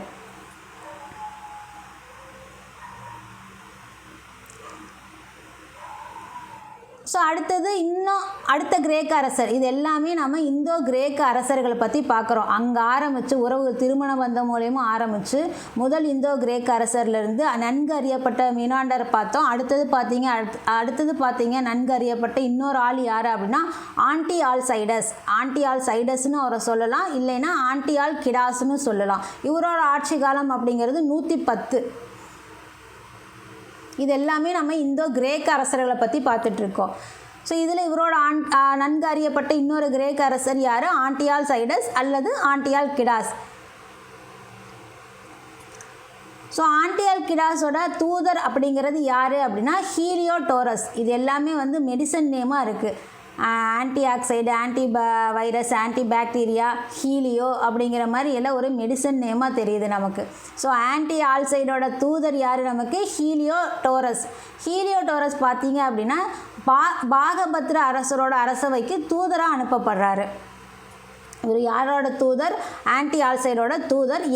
யாருக்கு எந்த அரசவைக்கு தூதராக அனுப்பப்படுறாரு அப்படின்னா பாகபத்ர அரசரோட அரசவைக்கு தூதுவராக அனுப்பப்படுறாரு. ஹீலியோடோரஸ் பார்த்தீங்க அப்படின்னா அங்கே போய் கருட வடிவ தலைப்பகுதியுடன் ஒரு தூணை நிறுவறாரு. இந்த தூண் எங்கே இருக்குது அப்படின்னா மத்திய பிரதேசம் விதிஷாவில் இருக்குது. பாகபத்ர அரசரோட அரசவைக்கு அனுப்புகிறாங்க இல்லையா, அங்கே போய் இவர் என்ன பண்ணுறாரு? ஒரு தூணை நிறுவுறாரு. கருட வடிவ தலைப்பகுதி இருக்கக்கூடிய ஒரு தூணை நிறுவுறாரு. அது எங்கே நிறுவுறாரு அப்படின்னா மத்திய பிரதேசம் விதிஷாவில் நிறுவுறாரு. ஸோ இவர் பார்த்தீங்க அப்படின்னா இந்த தூண் வந்து கருடத்வஜம் அப்படின்னு அழைக்கப்படுது. அந்த நிறுவன தூண் கருட வடிவ தலைப்பகுதியோடு இருக்குது இல்லையா, அதை வந்து அந்த தூணோட பேர் என்னென்னா கருடத்வஜம். கருடத்வஜம் அப்படிங்கிறது எதுக்காக அப்படின்னா வைணவ கடவுள் கிருஷ்ணனுக்காக அமைக்கப்பட்டதாக சொல்லப்பட்டிருக்கு. இவர் வந்து வைணவராக மாறியதாக இதிலேருந்து நம்ம தெரிஞ்சுக்க முடியுது. கிரேக்கருடனான இந்திய தொடர்பு அப்படிங்கிறது இந்தோ கிரேக்க அரசர்களோட மட்டும் இல்லை, கிரேக்கரோட இந்திய துணைக்கண்டம் முழுவதுமாகவே பிரபலமாக இருந்ததாகவும் நமக்கு சொல்லப்பட்டிருக்கு.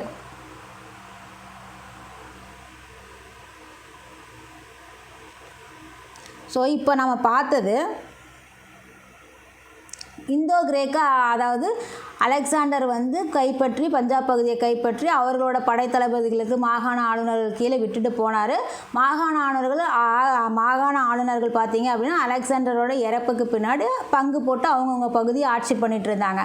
அதில் இந்தியாவில் இருக்கக்கூடியவர், இந்திய பகுதிக்கு அப்படின்னு சொல்லக்கூடியவர் பார்த்தீங்க அப்படின்னா செலியூகஸ் நிகோடர் தான். தளபதியில் ஒருவர், மிக சிறந்த தளபதினு சொல்லக்கூடியவர். அவர் வந்து இந்த சைடில் நமக்கு இந்தியா சைடில் வந்தார். ஸோ அப்படி பார்க்கும்போது தான் நமக்கு இந்தோ கிரேக்க உறவு அவரோட பொண்ணை சந்திரகுப்த மௌரியருக்கு கொடுத்ததன் மூலயமா நமக்கு இந்தோ கிரேக்க உறவு ஏற்படுது. 500 போர் யானைகளையும் கொடுக்குறாங்க. அடுத்ததாக நம்ம இந்தோ கிரேக்க அரசர்களில் முதல் அரசர் யார், நன்கு அறியப்பட்ட அரசர்கள் யார் அப்படிங்கிறதால வரிசையாக பார்த்துட்டு இருந்தோம். அடுத்ததாக இப்போ என்ன பார்க்க போகிறோம் அப்படின்னா சாகர், பார்த்தியர், குசானர் இவங்களை பற்றி தான் பார்க்க போகிறோம். ஸோ நம்ம சாகர் பற்றி பார்த்தீங்க அப்படின்னா நம்ம குப்தர்களில் எங்கே பார்த்துருப்போம்? சமுத்திரகுப்தர் வந்து 400 வருஷமாக ஆட்சி பண்ண சாக அரசர்களை தோற்கடிக்க முடியல. குஜராத் மாலவ பகுதிகளில் ஆட்சி பண்ணிகிட்டு இருந்த சாக அரசர்களை தோற்கடிக்க முடியல. ஆனால் அவரது மகன் வந்து 2ஆம் சந்திரகுப்தர் வந்து தோற்கடிச்சிட்டாரு, சாகரசர்களை தோற்கடிச்சிட்டாரு அப்படிங்கிறத பார்த்துருப்போம். அதே போல் குசானர்கள் அப்படின்னு எடுத்துக்கிட்டோம் அப்படின்னா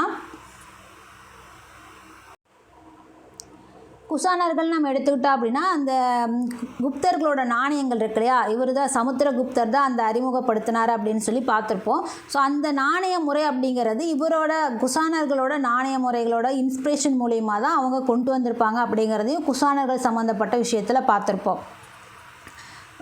இன்னும் நிறைய விஷயங்கள் குசானர்களை பற்றி அந்த இதில் பார்த்துருப்போம், குப்தர்கள் பார்க்கும்போது பார்த்துருப்போம்.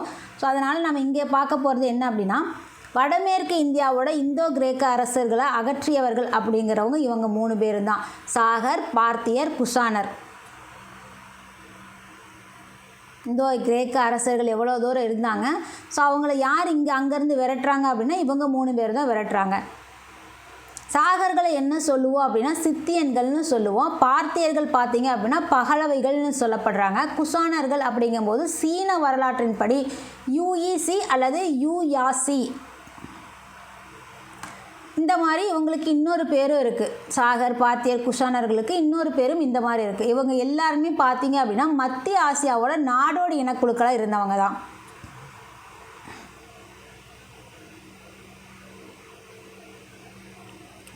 அங்கேருந்து இங்கே வந்து படையெடுக்கிறாங்க.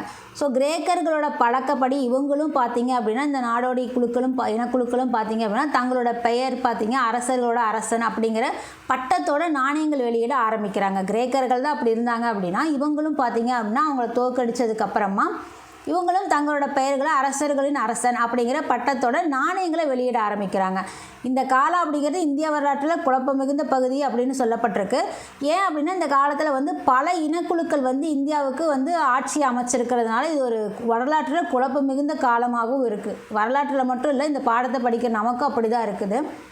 ஸோ ஓகே, என்ன பண்ணுறது, ஸ்கிப் பண்ண முடியாது இல்லையா? அதனால தான் இவர்களோட இந்திய வருகைக்கு காரணம் அப்படிங்கிறது மத்திய ஆசியாவோட அரசியல் குழப்பங்கள் தான் வந்து இங்கே இந்தியாவுக்கு அவங்க வர்றதுக்கு காரணமாக இருந்திருக்கு. வந்து இந்தோ கிரேக்கர்களை வந்து விரட்டி அடிச்சிருக்காங்க அப்படிங்கிறது நம்ம தெரிஞ்சுக்க முடியுது. மத்திய ஆசியாவோட கிழக்கு பகுதியில் பார்த்தீங்க அப்படின்னா நாடோடி இனங்கள் சூறையாடுகளை தடுக்கிறதுக்காக சீன பெருஞ்சுவர் கட்டுறாங்க. இவங்க எங்கேருந்து வராங்க? மத்திய ஆசியாவில் தான் வராங்க. அங்கே அரசியல் குழப்பம் இருக்கிறதுனால தான் குடிபெயர்ந்து இங்கே வராங்க. அங்கே என்ன நடக்குது அப்படின்னா மத்திய ஆசியாவோட கிழக்கு பகுதியில்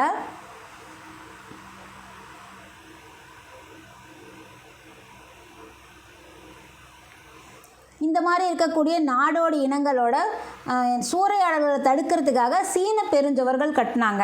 சீன பெருஞ்சுவர்கள் கட்டுறதுக்கான நோக்கம் என்ன அப்படின்னா அங்கே இருக்கக்கூடிய கிராமங்களையும் வேளாண்களையும் சூறையாடலிருந்து காப்பாற்றுறது தான் சீன பெருஞ்சுவர் கட்டினதுக்கான நோக்கம். இதன் விளைவாக தான் பார்த்தீங்க அப்படின்னா யுஇசி போன்ற நாடோடி இனக்குழுக்கள் பார்த்தீங்க அப்படின்னா மேற்கு நோக்கி தள்ளப்படுறாங்க. மேற்கு நோக்கி அவங்க தள்ளப்படும் போது அந்த பகுதிகளில் யார் இருக்காங்க அப்படின்னா சாகர்கள் இருக்காங்க. ஸோ அந்த சாகர்கள் வந்து இவங்க வந்ததுனால கிழக்கு ஈரானுக்கு தள்ளப்படுறாங்க. அந்த பகுதியில் யார் இருக்காங்க அப்படின்னா செலுசிய பேரரசு வீழ்ச்சி அடைஞ்சதுக்கப்புறமா அந்த பகுதியில் பார்த்தியர்கள் வந்து ஆட்சி அமைச்சிருப்பாங்க. இப்படி தான் வந்து இவங்கெல்லாம் உள்ளே வராங்க. முதல்ல சாகர்கள் பார்க்கலாம். சாகர்கள் எங்கேருந்து வராங்க? கிழக்கு ஈரான்லேருந்து வராங்க. கிழக்கு ஈரானுக்கு வரத்துக்கு முன்னாடி அவங்க எங்கே இருப்பாங்க? யுஇசி அப்படிங்கிற அந்த நாடோடி குடிகள் வந்து மேற்கு நோக்கி தள்ளப்பட்டதுனால தான் அங்கேருந்து இவங்க கிழக்குக்கு வராங்க. அப்படி கிழக்குக்கு வந்து நாடோடி இனக்குழுக்கள் பார்த்தீங்க அப்படின்னா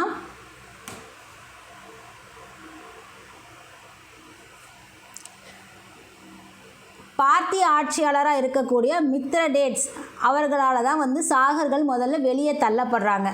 சாகர்கள் அங்கேருந்து கிழக்கு ஈரானுக்கு தள்ளப்பட்டவங்க பார்த்திய ஆட்சியாளர் மித்ரடேட்ஸ் அவர்களால் வெளியே தள்ளப்படுறாங்க. அதுக்கப்புறம் தான் இவங்க வந்து வடமேற்கு இந்தியா நோக்கி வராங்க. வடமேற்கு இந்தியா அப்படின்னு எடுத்துக்கிட்டோம் அப்படின்னா எங்கே குடியேறாங்கன்னா சிந்து சௌராஷ்டிரம் இந்த இடைப்பட்ட பகுதிகளில் தான் இவங்களோட குடியமைப்பு இருக்குது. அப்படி இந்தியாவோட முதல் சாக ஆட்சியாளர் யார் அப்படின்னா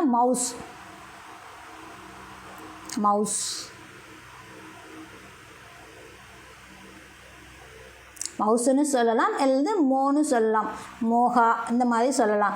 அவர் மவுஸோட ஆட்சி காலம் அப்படிங்கிறது கிமு 80ன்னு சொல்லப்பட்டிருக்கு. மவுஸ் பார்த்தீங்க அப்படின்னா காந்தாரத்தை கைப்பற்றி, காந்தாரம் பகுதி இருக்கு இல்லையா, காந்தார கலையிலலாம் நம்ம சொல்லுவோம். புத்தரை பற்றி சொல்லணுன்னா அந்த இதுதான் நமக்கு டக்குன்னு ஞாபகம் வரும். ஸோ அந்த புத்தரோட அந்த சிலை வடிவம், இந்த அரைக்கண்ணில் பார்க்குறது, கண்ணை மூடின மாதிரி தியான நிலையில் இருக்கிறது, ஸோ இதெல்லாம் பார்த்தீங்க அப்படின்னா இந்த காந்தார கலைன்னு சொல்லுவோம். ஸோ அந்த மாதிரி அந்த காந்தாரத்தை கைப்பற்றுறது யார் அப்படின்னா மவுஸ் தான். ஸோ இந்தோ கிரேக்கர்களுக்கிடையே அந்த டைமில் பிளவை ஏற்படுத்துகிறாரு காந்தாரத்தை கைப்பற்றி. மவுஸை தொடர்ந்து அவர் தான் முதல் சாக ஆட்சியாளர், இந்தியாவோட முதல் சாக ஆட்சியாளர் அவர் தான். ஸோ அவரை தொடர்ந்து யார் வராங்க அப்படின்னா அசீஸ் அப்படிங்கிறவர் வராரு. இவர் மீதி இருந்த கிரேக்க அரசர்கள் எல்லாத்தையும் அழிச்சிட்டாரு. அவர் வந்து காந்தாரத்தை கைப்பற்றி இந்தோ கிரேக்கர்களுக்கிடையே பிளவை ஏற்படுத்துகிறாரு. அதுக்கப்புறமா இவர் அசீஸ் வந்து மிச்சம் மீதி எல்லாத்தையுமே வந்து கிரேக்க அரசர்களோட மிச்சம் மீதி எல்லாத்தையுமே அழிச்சிடுறாரு. ஸோ அசீஸ் பார்த்தீங்க அப்படின்னா சாகர் ஆட்சியை மதுரா வரைக்கும் விரிவுபடுத்துகிறாரு.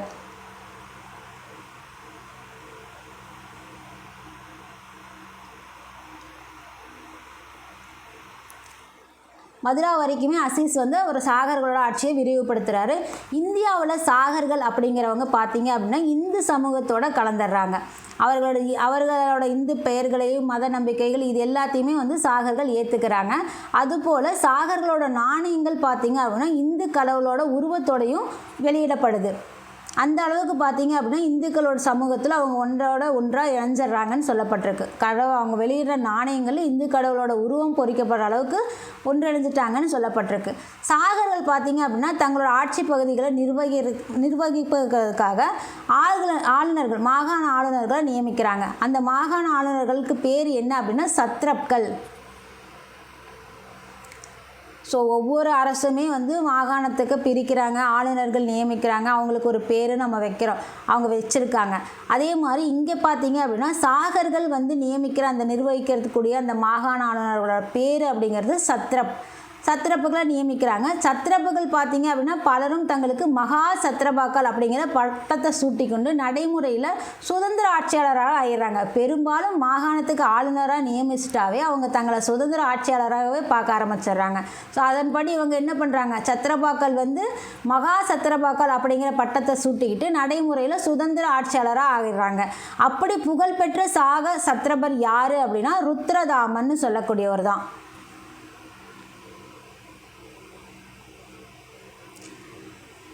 ஸோ மகா சத்திரபாக்கள்னு பேர் சூட்டி தன்னை நடைமுறையில் சுதந்திர ஆட்சியாளராக இருக்கக்கூடிய புகழ்பெற்ற சத்திரபர் யார் அப்படின்னா ருத்ரதாமன் தான். இவரோட ஆட்சி அப்படிங்கும்போது பொதுவான ஆண்டு 130க்கு அப்புறமா 150, இது கிபிக்கு வந்துடுது. இங்கே வரும்போது கிபியில் வந்துடுது, 130 to 150க்கு வந்துடுது. ருத்ரதாமன் யார், புகழ்பெற்ற சத்திரபர். ஸோ இவரை பற்றி பார்த்தீங்க அப்படின்னா ஜுனாகத் பாறை கல்வெட்டு இங்கே இருக்கு இல்லையா, இதுதான் ஜுனாகத் பாறை கல்வெட்டு. ஸோ இவரை பற்றி அந்த வெற்றிகள் பற்றி இதில் தான் பதிவு செய்யப்பட்டிருக்கு. ஜுனாகத் பாறை கல்வெட்டு குஜராத்தில் இருக்குது. இவரோட வெற்றிகள் வந்து இங்கே தான் பதிவு பண்ணப்பட்டிருக்கு. அந்த கல்வெட்டினப்படி ருத்ரதாமன் வந்து சாதவாகனர்களை போரில் தோற்கடிச்சார்னு சொல்லப்பட்டிருக்கு. நமக்கு சாதவாகனர்களை தோற்கடித்தவர் யார், ருத்ரதாமன் தான். அந்த ருத்ரதாமன் நமக்கு யார், சத்திரபர். சாகர்களோட மாகாண ஆளுநராக இருக்கக்கூடியவர்களாக சத்திரபர்கள்னு சொல்லுவோம். அந்த சத்திரபர்களையே புகழ்பெற்ற சத்திரபர் இவர் தான் வந்து சாதவாகனர்களை போரில் தோற்கடிக்கிறார். ஸோ இதுதான் நம்ம சாகர்கள் பற்றி தெரிஞ்சுக்கிட்ட விஷயம். அடுத்ததாக பார்த்தோம் அப்படின்னா குஷானர்கள் பற்றி பார்க்க போகிறோம். குஷானர்கள் அப்படிங்கும்போது காபூலை முதல்ல கைப்பற்றியவர் யார் அப்படின்னா பார்த்தியர் கோண்டோஃபெர்னஸ் அப்படிங்கிறவர் கைப்பற்றுறாரு. எப்போ அப்படின்னா கிபி 43.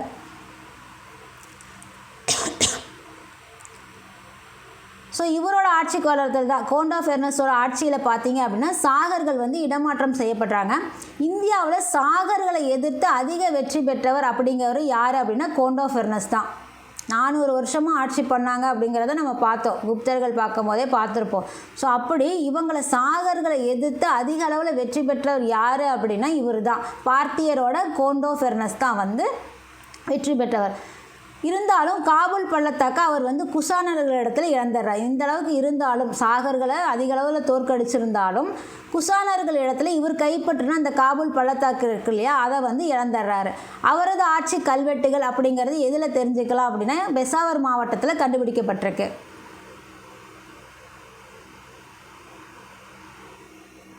பார்த்தியரோட கோண்டோஃபெர்னஸோட கல்வெட்டுகள் எங்கே நமக்கு கிடச்சிருக்கு அப்படின்னா பெசாவர் மாவட்டத்தில் கண்டுபிடிக்கப்பட்டிருக்கு.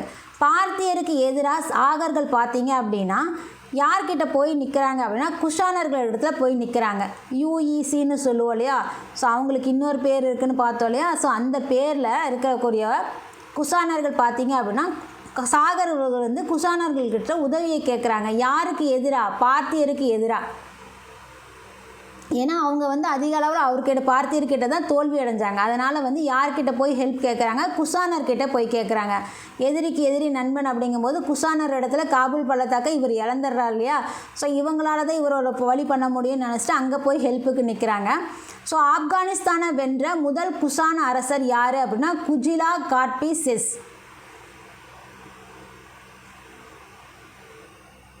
அடுத்து என்னது, குஜிலா காட்பி செஸ். இவர் தான் வந்து ஆப்கானிஸ்தானை வென்ற முதல் குஷான அரசர். அவரை தொடர்ந்து வந்தவர் விமா காட்பி செஸ். 2 காட்பி செஸ்ஸை பற்றி சொல்லப்பட்டிருக்கு. ஒன்று ஆப்கானிஸ்தானை வென்ற முதல் குஷான அரசர். அந்த முதல் குஷான அரசர் பேர் என்ன, குஜிலா காட்பி செஸ். அவரை தொடர்ந்து வந்த குஷான அரசர் யார், வீமா காட்பி செஸ். இவங்கெல்லாம் வந்து குஷானர்களோட பெயர்கள். ஸோ இந்த இரு குஷான அரசர்களும் பார்த்தீங்க அப்படின்னா அவர்களோட ஆட்சி பகுதியை காந்தாரா, பஞ்சாப், மதுரா இந்த வரைக்குமே விரிவுபடுத்திக்கிட்டே அப்படியே போகிறாங்க. குஷானரோட ஆட்சி பகுதி அப்படிங்கிறது கிழக்கில் கங்கை யமுனை நதிகளுக்கு இடையில் வரைக்கும் பரவிடுது. காந்தாரா, பஞ்சாப், மதுரா வரையில் விரிவுபடுத்தியிருக்காங்க. அதோட கிழக்கில் பார்க்கும்போது நமக்கு கங்கை யமுனை நதிகளுக்கு இடையில் வரைக்கும் இந்த குஷானர்களோட ஆட்சி பகுதி பரவி இருக்கு. ஸோ இதுதான் நம்ம குஷானர்கள் பற்றி பார்த்தது. குஷானர்கள் 2 அரசர்கள் பார்த்தோம். ஸோ பார்த்தியர் அவர்கிட்ட குஷானர்கள்கிட்ட அந்த காபூலை இழந்துட்டார்னு பார்த்தோம். அதே போல் சாகர்கள் பார்த்தியருக்கு எதிராக ஃபைட் பண்ணுங்க அப்படிங்கிற உதவியை குஷானர்கள்கிட்ட கேட்டாங்கன்னு பார்த்தோம். அடுத்ததான் கனிஷ்கர்.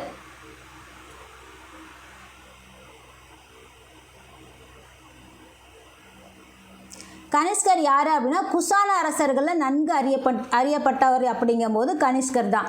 ஸோ கனிஷ்கர் அப்படிங்கும்போது அவரோட ஆட்சி காலம் அப்படிங்கிறது 78லேருந்து 101 அல்லது 102 கிபி. இதெல்லாமே கிபி. குஷானர்கள் அப்படிங்கும்போது நமக்கு கிபியில் வந்துடுது.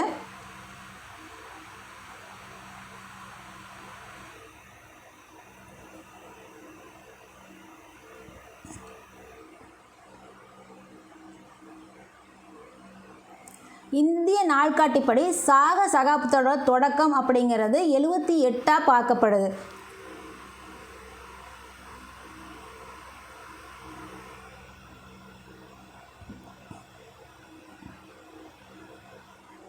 நமக்கு இது ஒரு ப்ரீவியஸ் இயர் கொஸ்டினில் கூட இருக்குது.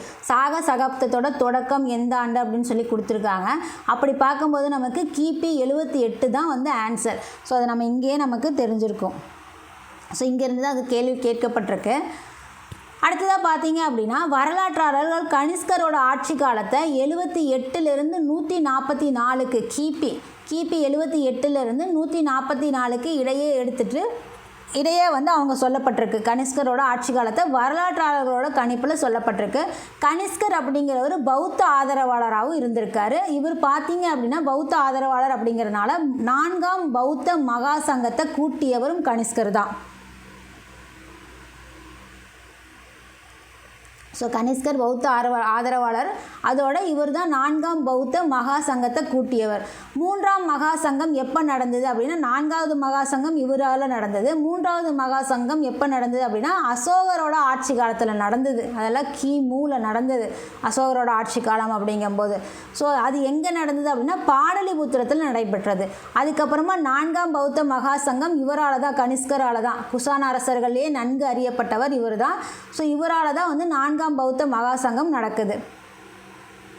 கனிஷ்கர் காலத்தில் பார்த்தீங்க அப்படின்னா மகாயான பௌத்தம் மேலாதிக்கம் செலுத்தியது. நமக்கு பௌத்தத்தில் 2 இருக்கிறதா பார்த்துருப்போம். மகாயானம், ஹீனயானம். இதுக்கு முன்னாடி பாடங்களில் பார்க்கும்போதே பார்த்துருப்போம். ஸோ இதில் கனிஷ்கர் காலத்தில் மகாயான பௌத்தம் அப்படிங்கிறது மேலாதிக்கத்தில் இருந்ததாக சொல்லப்பட்டிருக்கு. இந்த மகாயான பௌத்தத்தில் பார்த்தீங்க அப்படின்னா புத்தரை மனித உருவத்தில் அந்த சிலை வடிக்கிறது இருக்கு இல்லையா, அதுக்கு இந்த மகாயான பௌத்தத்தில் அனுமதி இருக்கிறதாகவும் நம்ம பார்த்துருப்போம். இதுக்கு முன்னாடி பாடங்களில் பார்த்துருப்போம். ஸோ இது இப்போ இவரோட காலகட்டத்தில் மகாயான பௌத்தம் மேலாதிக்கம் செலுத்தி இருக்கிறது. அதே போல் பௌத்தத்தை போதிக்கிறதுக்காக சீனாவுக்கு அனுப்பப்பட்ட மத பரப்புனர்களுக்கு கனிஷ்கர் ஆதரவும் கொடுக்குறாரு. இவர் கனிஷ்கர். இதுதான் கனிஷ்கரோட நாணயம்.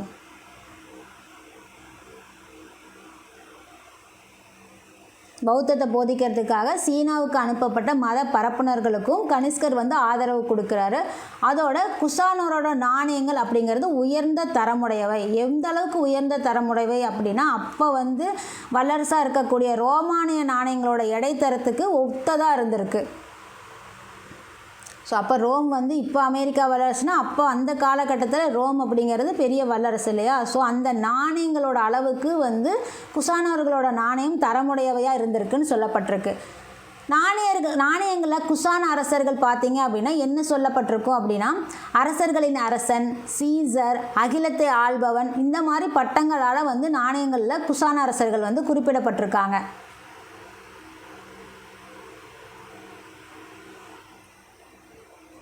நாணயங்களோட அரசர்களின் உண்மையான பெயர் அப்படிங்கிறது அரிதாகவே காணப்படுகின்றனவும், இதனால் குஷான அரசர்களோட வரலாறு அப்படிங்கிறது மிகவும் உறுதியற்றதாகவும் இருக்கிறதாகவும் சொல்லியிருக்காங்க. நீ அரசர்களின் அரசர் போட்டுக்கலாம், சீசர் போட்டுக்கலாம், அகிலத்தை ஆள்பவன் போட்டுக்கலாம்.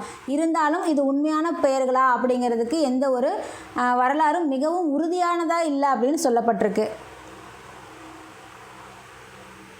கனிஷ்கரோட நாணயங்கள் அப்படிங்கிறது இந்தியா முழுவதும் குறிப்பாக எங்கே கண்டுபிடிச்சிருக்காங்க அப்படின்னா மதுரை அருகே கனிஷ்கரோட நாணயம் வந்து கண்டுபிடிக்கப்பட்டிருக்கு. மதுரை அருகே அப்படிங்கும்போது மதுரை அருகில் இருக்கக்கூடிய கனிஷ்கரோட சிலை அவர் மத்திய ஆசிய வம்சத்தை சேர்ந்தவர் அப்படிங்கிற மாதிரி சொல்லப்பட்டிருக்கு. அவரோட குறிப்பு அப்படிங்கிறது நாணய குறிப்பு அப்படிங்கிறது எங்கே கிடச்சிருக்கு? மதுராவில் கண்டுபிடிச்சிருக்காங்க. அதே மாதிரி மதுரா அருகில் இருக்கக்கூடிய கனிஷ்கரோட சிலையை வச்சு அவர் வந்து மத்திய ஆசியா வம்சத்தை சேர்ந்தவர் அப்படிங்கிறது சொல்லியிருக்காங்க. ஸோ அங்கேருந்து தானே வந்தாங்க இனக்குழுக்கள், அங்கேருந்து தான் வந்தாங்க நாடோடி இனக்குழுக்கள். இதுதான் குஷான பேரரசு.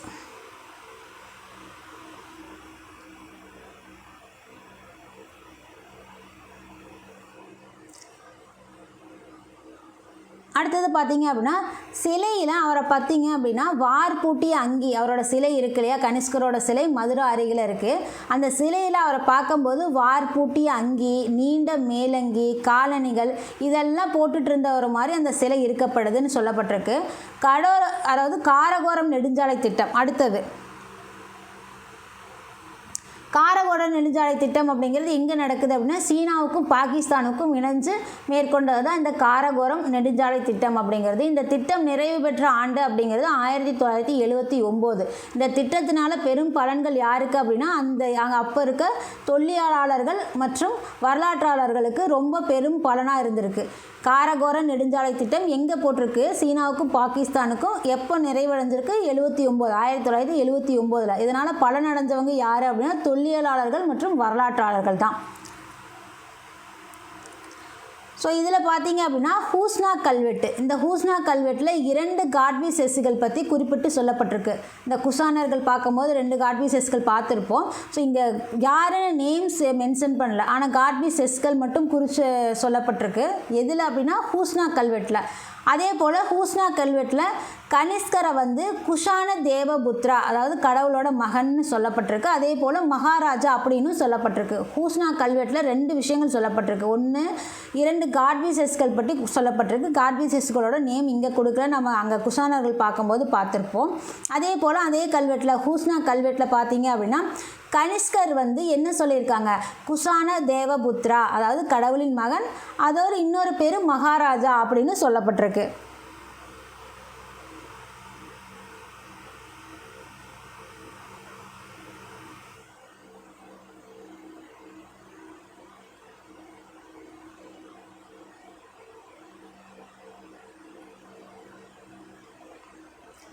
அடுத்ததாக பார்த்தோம் அப்படின்னா கல்வெட்டின்படி கனிஷ்கரோட பேரரசு மத்திய ஆசியா முதல் கிழக்கு இந்தியா வரைக்கும் பரவி இருந்ததுக்காக சொல்லப்பட்டிருக்கு. மத்திய ஆசியாவிலிருந்து இங்கே கிழக்கு இந்தியா வரைக்குமே பார்த்தீங்க அப்படின்னா கனிஷ்கரோட பேரரசு இருந்திருக்கு.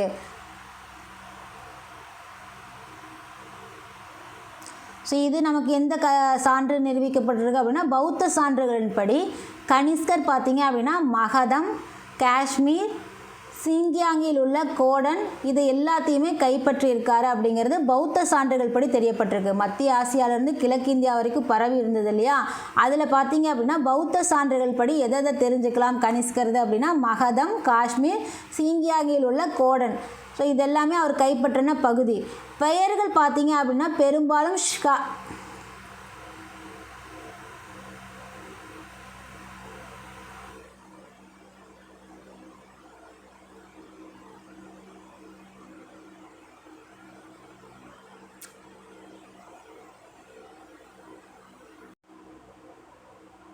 பெயர்கள் பார்த்தீங்க அப்படின்னா பெரும்பாலும் இஸ்கா அப்படிங்கிற மாதிரி கனிஷ்கா அப்படி இருக்கு இல்லையா, அந்த மாதிரி இஷ்கா என்று முடிவதை கொண்ட குஷான அரசர்கள் சுமார் 1 நூற்றாண்டுக்கு மேலாக ஆட்சி செஞ்சுருக்காங்க.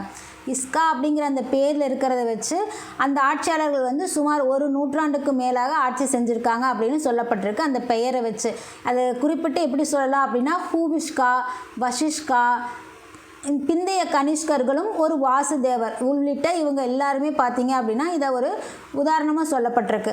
இவர்களை பற்றி வரலாறுகளோட தகவல்கள் அப்படிங்கிறது ரொம்ப குறைவு தான். குஷான பேரரசு இந்த காலத்தில் தான் சிதைய தொடங்குது. குஷானர்கள் பார்த்தீங்க அப்படின்னா சாகர்களை போல சத்ரபுகளை மாகாண ஆளுநர்களாக நியமிக்கிறாங்க. ஸோ ருத்ரதாமன் அப்படிங்கிறத பெரிய மாகாண ஆளுநர்களை பார்த்தோம் இல்லையா. ஸோ அவர் தான் சாதவாகனர்களை தோற்கடிச்சார்னு பார்த்தோம். அதே மாதிரி குஷானர்களும் பார்த்தீங்க அப்படின்னா சத்ரப்புகளை தான் மாகாண ஆளுநராக நியமிக்கிறாங்க. பின்னாடி அந்த சத்ரப்புகள் வந்து தங்களை சுதந்திர ஆட்சியாளர்களை அமைச்சுக்கிறாங்க. மாகாண ஆளுநர்கள் அப்படின்னு வச்சுட்டாவே அவங்கள தன்னைத்தானே சுதந்திர ஆட்சியாளர்களை வச்சுக்கிறாங்க.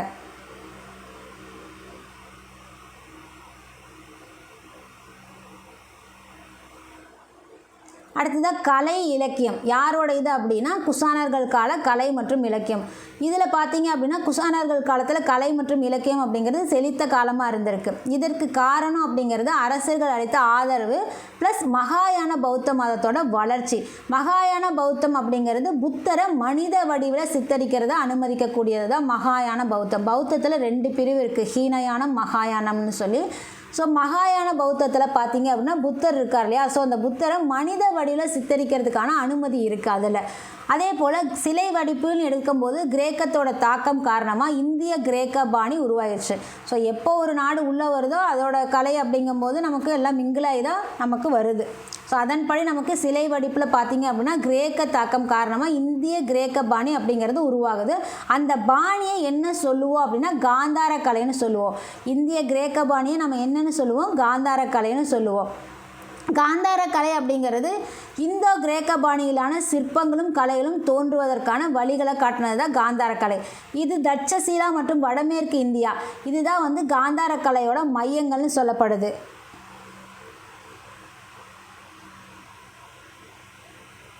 காந்தார கலையோட மையங்கள் அப்படிங்கிறது எது? காந்தார கலைனா நமக்கு முதல்ல என்ன, இந்தோ கிரேக்க பாணியிலான சிற்பங்களும் கலையும் தோன்றுவதற்கு வழிவகுத்தது தான் காந்தார கலை.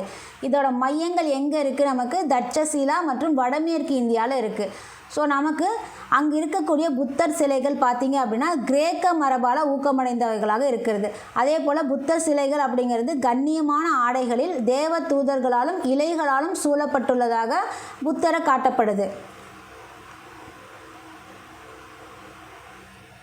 இருந்தாலும் பார்த்தீங்க அப்படின்னா மதுரை அருகே பார்த்தீங்கன்னா செம்மணற்கல்லில் செதுக்கப்பட்ட சிற்பங்கள் உள்ளூர் இந்திய பாணியின் சிறந்த எடுத்துக்காட்டுகள். நமக்கு காந்தார கலையோட சிற்பங்கள் சொன்னாலும் நமக்கு உள்ளூர் பாணி அப்படின்னு இருக்கு இல்லையா, அதுக்கு எங்கே எடுத்துக்காட்டு அப்படின்னா மதுரை அருகே இருக்கக்கூடிய செம்மணற்கல்லில் வந்து செதுக்கப்பட்ட சிற்பங்கள் தான் உள்ளூர் இந்திய பாணியோட சிறந்த எடுத்துக்காட்டு. அதே போல் பௌத்தர்கள் பார்த்தீங்க அப்படின்னா மேற்கு இந்தியாவில் அஜந்தா முதல் மும்பை கன்கேரி வரை உள்ள குன்றுகளில் பாறைகளை செதுக்கும் குகைகளையும் அமைக்கிறாங்க. ஸோ கலை இலக்கியம் நம்ம பார்த்துட்ருக்குறோம். குஷானர்கள் காலத்தோட கலை இலக்கியத்தை பார்த்துட்ருக்கோம். அப்படி பார்க்கும்போது காந்தார கலையில் என்ன இருந்ததுன்னு பார்த்தோம். அதே போல் உள்ளூர் இந்திய பாணியோட இது எங்கே இருக்குது அப்படின்னா மதுரை அருகே செம்மணற்கல். ஸோ அங்கே செதுக்கப்பட்ட சிற்பங்கள் அப்படிங்கிறது உள்ளூர் இந்திய பாணியோட சிறந்த எடுத்துக்காட்டு. அடுத்ததாக பார்த்தீங்க அப்படின்னா இந்த குன்றுகளில் பாறைகளை செதுக்கி குகைகள் அமைக்கிறது அப்படிங்கிறது பௌத்தர்கள் வந்து மேற்கு இந்தியாவில் அஜந்தா முதல் மும்பை கன்கேரி வரைக்கும் ஸோ இந்த இடத்துல வந்து அந்த குகைகளை அமைக்கிறாங்க. அடுத்ததாக இந்த குகைகள் பார்த்தீங்க அப்படின்னா விகாரங்கள், அதாவது மடங்கள்னு சொல்லுவோம். சைத்தியங்கள் அப்படின்னா பூஜை கூடங்கள்னு சொல்லுவோம். இந்த குகைகள்லாம் பார்த்தீங்க அப்படின்னா விகாரங்கள் மற்றும் சைத்தியங்கள்லாம் இருந்திருக்கு இந்த குகைகளில். அதே போல் அவை பார்த்தீங்க அப்படின்னா பௌத்தர்களின் மத மையங்களாகவும் இருந்திருக்கு. இந்த விகாரங்கள் சைத்தியங்கள் இதெல்லாமே எங்கே இருக்குது, அந்த குன்றுகளில் இருக்கிறது பௌத்தர்களோட மத மையங்களாகவும் இருந்திருக்கு. இந்த குகைகள் பார்த்தீங்க அப்படின்னா மகாயான மரபுடன் அந்த மகாயான மரபுடன் தொடர்புடையாக வந்திருக்கு.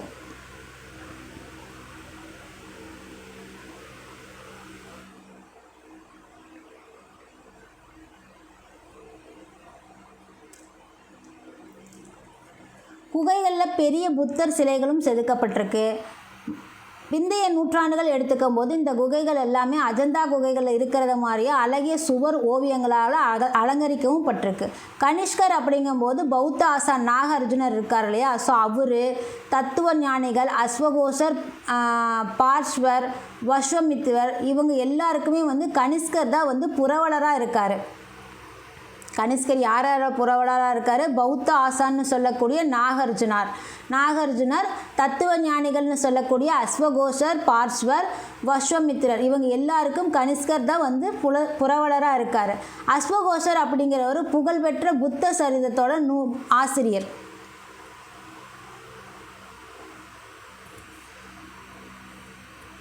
புகழ்பெற்ற புத்த சரித நூலோட ஆசிரியர் யார்? நமக்கு அஸ்வகோஷர் தான். அஸ்வகோஷர் பார்த்தீங்க அப்படின்னா 9 காட்சிகளுடன் அமைந்த